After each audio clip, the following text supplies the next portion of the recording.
China. For over 200 years, we've been entranced by this exotic land, with its benighted people surely eager for Western friendship, culture, and religion, and ready to be the consummate market. That world, if it ever really existed, is now gone, replaced by a state that is anathema to our very existence. This is the story of this terrible transition, an easy-to-follow timeline. Our early view of China came from the Venetian Marco Polo's accounts of his 13th century travel over the Silk Road and subsequent sojourn in China during the Yuan Mongol dynasty. Significant contact with China didn't begin until the early 1800s as trade developed via the Yankee clipper ships and with missionaries carrying Christianity to a pagan land. The U.S. open-door policy of protecting the integrity and independence of China quickly became the basis of U.S. relations with China until well into the 20th century. During the Boxer Rebellion from 1899 to 1901 and the warlord period of the 1920s and 30s, the United States sent military forces to protect diplomats, merchants, Christian converts, and missionaries from numerous rogue groups.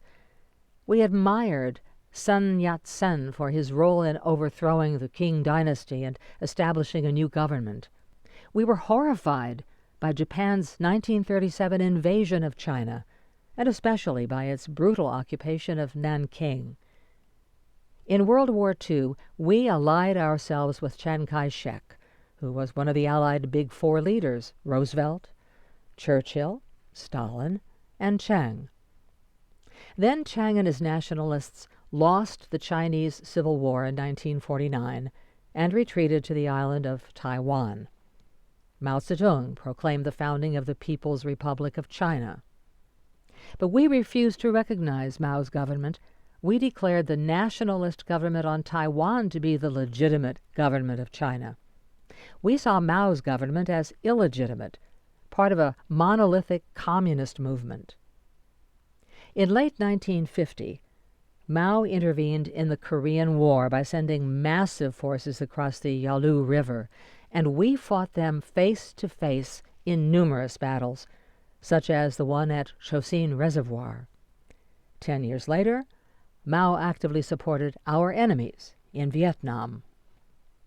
But in 1969, Kissinger and Nixon began to normalize relations in order to end the Vietnam War and split the communist bloc. We played table tennis. We put pandas in our zoos. In 1971, the United Nations recognized the People's Republic of China as the legitimate government of China. In 1972, President Nixon journeyed to China to meet with Chairman Mao. Relations improved quickly, and in 1979 we recognized the People's Republic of China as the official government of China. And although we acknowledged that Taiwan was part of China, we did not agree that the PRC had sovereignty. We maintained unofficial relations with Taiwan. During this period, we convinced ourselves that the PRC wanted to be part of the Western system. We thought, if only we integrated our economies, the PRC would become peaceful and more westernized. They had become a cooperative participant in the U.S. and Western-led world. But despite our high hopes, as early as 1974, the PRC began seizing islands in the South China Sea. Nevertheless, the U.S. granted Most Favored Nation trading status to the PRC in 1981. In 1989, the PRC government viciously crushed democratic opposition in Tiananmen Square. In 1997, Hong Kong reverted to Chinese communist rule. The people of Hong Kong were promised a high degree of autonomy as part of the Chinese treaty with the British, but were subjugated instead. In 1999, 2 Chinese colonels wrote a book, Unrestricted Warfare, which started the PRC down the path of revolutionary developments in its quest to become the dominant military power in the world. China was admitted to the World Trade Organization in 2001. In 2009, the PRC began harassing U.S. surveillance ships in the South China Sea. Also in 2009, PRC Colonel Lu Minfu published The China Dream, with the very first mention of the 100-year marathon, the plan to replace the United States and the Western system by 2049. Progress began to be clear. In 2010, China became the number 2 economic power in the world. In 2013, Xi Jinping, President of the People's Republic of China, announced, "Western constitutional government, universal values, civil society, and journalism are false ideological trends." In 2015, Michael Pillsbury, a longtime senior advisor to 8 presidential administrations and an ardent advocate of U.S. PRC relations, recognized he had been wrong. In his book, The 100-Year Marathon, he provided compelling evidence that the PRC aimed to replace the United States and the Western international system with a Chinese version.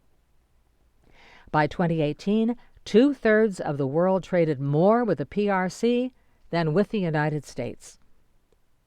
The Chinese government arrested tech giant Jack Ma in 2020, indicating an end to independence in Chinese technology development and business.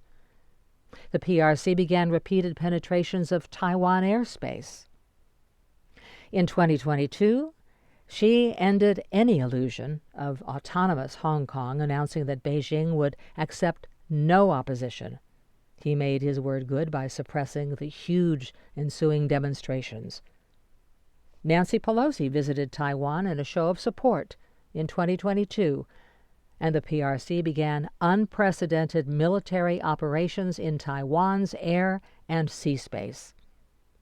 The PRC sailed uncontested surveillance balloons over sensitive U.S. facilities in 2023. In 2024, the FBI conducted operations to disrupt Volt Typhoon, a PRC group hacking vital U.S. infrastructure. The trend is obvious. The actions are clear.